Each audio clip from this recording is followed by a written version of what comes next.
जबकि लोग कहते थे कि वो अपनी कोठी में लोगों को काट के डलवा देते हैं, ये करवा देते हैं, वो करवा देते हैं। हालांकि बहुत बड़ी कोठी है उनकी और वो इस टाइप के भूमाफिया हैं। लखनऊ में उनसे बड़ा भूमाफिया कोई नहीं। या कमर्शियल प्रॉपर्टी में डालें, ये भी एक नया चीज़ चलती है। आपके हिसाब से अगर मैं आया हूँ आपके पास, आप क्या सजेशन देंगे? यानी कि हम अगर प्रॉपर्टी डीलर्स में बात करें तो जितने भी प्रॉपर्टी डीलर्स होते हैं वो खुद भी वो लैंड किसान से लेते हैं, तो उनको तो रेट ऑफ इंटरेस्ट कम मिलता होगा।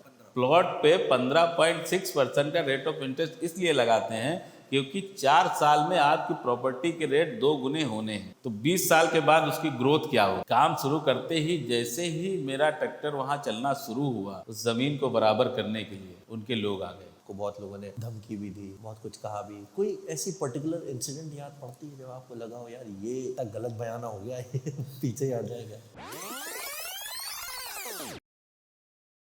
एक चीज़ होती है इंसान इन्वेस्ट करता है प्रॉपर्टी में, जो हर इंसान सोचता है। मैंने भी यही सोच के इन्वेस्ट करा। मैंने सोचा यार कुछ प्रॉपर्टी ले ली जाए। हमारे पिताजी के पास तो कुछ था नहीं, तो हमने कहा हम भी कुछ ट्राई करते हैं। तो हमने एक रो हाउस वाला एक घर लिया। लेकिन उसके बाद 10 लोग समझाते हैं कि यार ये बहुत लेट हो गया। एक पर्टिकुलर कोई एज होती है लेने की, क्या ऐसा भी कुछ है? एक्चुअल में ये इन्वेस्टमेंट का जो है, प्रॉपर्टी का इन्वेस्टमेंट बहुत अच्छा इन्वेस्टमेंट है। इससे अच्छा इन्वेस्टमेंट तो कोई दे ही नहीं सकता है। आप गोल्ड खरीद लें, आप एफडी ले लें, इससे अच्छा इन्वेस्टमेंट कहीं नहीं मिलेगा।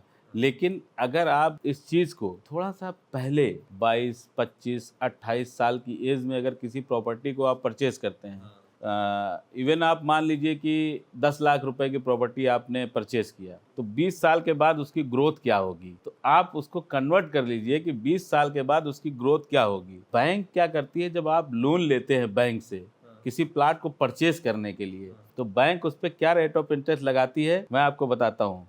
वो लगाती है 15.6% का रेट ऑफ इंटरेस्ट। 8.4 8.6 तक में आता है? नहीं नहीं, वो होता है हाउसिंग लोन का। अच्छा, लेकिन आप प्लॉट पे। हाँ, प्लॉट पे 15.6% का रेट ऑफ इंटरेस्ट इसलिए लगाते हैं क्योंकि 4 साल में आपकी प्रॉपर्टी के रेट 2 गुने होने हैं, इसलिए वो उनका रेट ऑफ इंटरेस्ट इतना हाई होता है।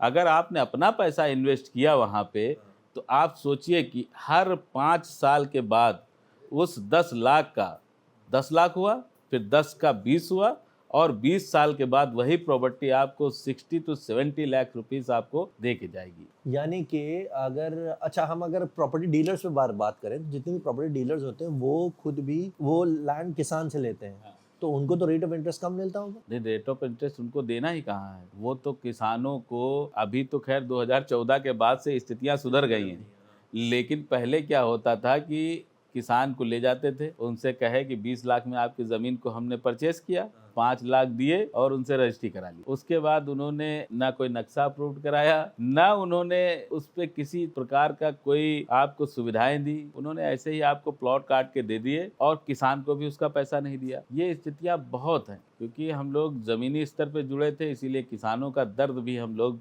बाखूबी समझ। मैं उसी पर आना भी चाह रहा था। जब आप ज़मीनी स्तर से, जैसे आपने बताया, आपको बहुत लोगों ने धमकी भी दी, बहुत कुछ कहा भी। कोई ऐसी पर्टिकुलर इंसिडेंट याद पड़ती है जब आपको लगा हो यार ये लगता है गलत बयाना हो गया है पीछे ही आ जाएगा? असल में नाम लेने की जरूरत नहीं है। नाम नहीं लेंगे, एक बहुत बड़े भूमाफिया हैं। तो ये घटना है 2017 की घटना है, और मुझे याद है प्रॉपर तरीके से कि लखनऊ में उनका बड़ा नाम हुआ करता था, आज भी है। हाँ, आज भी है। वाइट कोठी के नाम से लोग कभी प्रचलित थे, या और भी कुछ कह सकते हैं। लखनऊ के नामी ग्रामी काफ़ी समय पहले उनके वहाँ बहुत सारी घटनाएं। वो तो उनकी लखनऊ की चारों तरफ ज़मीनें हैं, और वो इस टाइप के भूमाफिया हैं। लखनऊ में उनसे बड़ा भूमाफिया कोई नहीं है। हमारे वहाँ उनकी करीब जो है 1500 बीघे ज़मीन होगी हमारे क्षेत्र में, 1500 बीघे। अच्छा, मैं भी उसी में पहुँच गया। मैंने भी, मेरे दिमाग में आया कि यार मैं भी कमाता हूँ, मैं भी चलता हूँ, मैं भी कुछ सेवा करता हूँ। तो जब मैं वहाँ गया तो मैंने एक छोटा सा लैंड का टुकड़ा खरीदा। उस लैंड के टुकड़े को जब मैंने लिया और उस पर अपना काम शुरू किया, काम शुरू करते ही जैसे ही मेरा ट्रैक्टर वहाँ चलना शुरू हुआ, उस ज़मीन को बराबर करने के लिए उनके लोग आ गए। उस समय चलती थी कॉयलेस गाड़ियाँ। हाँ, अभी तो बंद हो गई हैं, लेकिन उस समय चलती थी कॉयलेस गाड़ियाँ। उन लोगों के काफिले में कॉयलेस गाड़ियों का एक हुजूम था। तो अपना लौ लश्कर के साथ 7-8 कॉयलेस से अपना असलहाधारी बंदूकधारी लोग आ गए। कैसे? मैंने कहा भाई साहब मैंने खरीदा है। कहें ये हमसे पैसा बहुत पहले ले गया है, आप जाइए यहाँ से, नहीं तो आप कम हो जाएंगे। अरे मैंने कहा ये तो गलत बयाना हो गया भाई। तो खैर मैंने जो है उसको उस बात को वहीं छोड़ दिया। फिर मैं थोड़ा सा किनारे हुआ, घर गया, मैंने सोचा, फिर 1-2 दिन मैं थोड़ा सा रिलैक्स हुआ, फिर मैं उनकी कोठी पे गया। हाँ, मैं गया, मैं डरा नहीं। जबकि लोग कहते थे कि वो अपनी कोठी में लोगों को काट के डलवा देते हैं, ये करवा देते हैं, वो करवा देते हैं। हालांकि बहुत बड़ी कोठी है उनकी, हजारों लोग तो उनकी कोठी के आसपास मतलब उन्होंने बसा रखे हैं और बहुत बड़ी एकड़ों में कोठी बनी हुई है। तो लोगों का कहना था कि जो है वो अपनी कोठी में कटवा अटवा देते हैं। तो हमने कहा जो होगा देखा जाएगा। मैं गया, मैंने उनसे बात किया। उन्होंने कहा यार ये लड़का अभी इतनी सी उम्र में, एक देखा उसने ऊपर से नीचे तक, तो कहा बताओ। हमने कहा भैया आपके लोग गए थे वहाँ और उन्होंने हमसे कहा कि जो है ये लैंड मेरी है। तो उन्होंने बुलाया, उनका एक खास आदमी था, मैं नाम नहीं लूंगा, बहुत फेमस आदमी है, उसको बुलाया उन्होंने। क्या मामला है इनका? तो कहन भैया वो जमीन के बीच में, ये अपनी जमीन इसने खरीद लिया है और किसान को मैंने बता दिया है कि वो जमीन अब इनको नहीं बेचेगा। तो मैंने उनसे पोलाइटली कहा, मैंने कहा भैया देखिए इसको अन्यथा मत लीजिएगा, मैं छोटा व्यापारी हूँ और व्यापार मैंने शुरू किया भैया, और मैं बर्बाद हो जाऊंगा अगर आपने इस तरीके से किया मेरे साथ, तो मैं बर्बाद हो जाऊंगा। अच्छा पता नहीं उस आदमी के बारे में लोग हमको बड़ा विचित्र बताते थे कि वो इस टाइप का है, वो सुनेगा नहीं, ये नहीं होगा, वो नहीं होगा। तो उसने हमसे कहा कि इसके बाद तो नहीं करोगे वहाँ?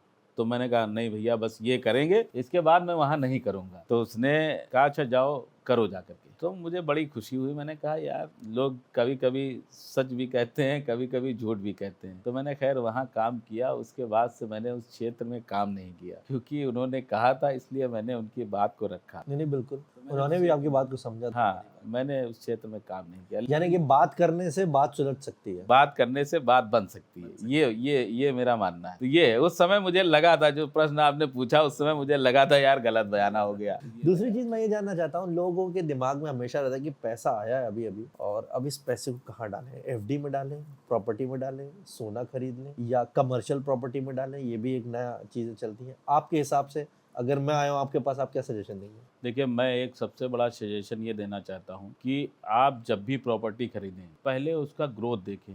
जैसे अगर एलडीए ने कोई सोसाइटी डेवलप कर दी है, वहाँ अगर आप कोई प्लॉट खरीदते हैं तो वहाँ 4,000 रुपये का रेट है, तो वो फ्लक्चुएट होगा उसका रेट, तो कितना जाएगा साल भर में 100 रुपये या मैक्सिमम 150 रुपये, क्योंकि वहाँ ऑलरेडी रेट फ्लक्चुएट हो चुके हैं। आपको इन्वेस्टमेंट वहाँ करना चाहिए जहाँ पे रेट फ्लक्चुएट नहीं हुए हों। मान लीजिए अभी राम मंदिर का निर्माण हुआ, सब लोगों में खुशी की लहर भी थी, लेकिन वहाँ पे एक अच्छा इन्वेस्टमेंट का ऑफर भी था। लोग चाहते तो वहाँ इन्वेस्टमेंट करके अपने पैसे को 10 गुना 20 गुना भी कर सकते थे। लेकिन इसके साथ ही यूपी गवर्नमेंट ने एक बहुत अच्छा काम किया है। मैं आपको बताना चाहता हूँ कि रामनगर में एक मंदिर है, शायद आप जाते हो रामनगर, तो वहाँ शिव जी का एक मंदिर है। लोग कांवड़ आंवड़ लेकर के वहीं जाते हैं हमारे वहाँ से। और वहीं पे एक परिजात का वृक्ष, रामायण, मैं ये रामनगर की बात कर रहा हूँ, बाराबंकी में एक महादेवा करके, महादेवा मंदिर, हाँ, तो उसके थोड़ा सा आगे बढ़ेंगे तो एक परिजात वृक्ष है। और एक हमारे वहाँ आप चिन्हट से सत्तरी रोड पे बढ़ेंगे तो एक सैलानी माता मंदिर है। इस टाइप से कुछ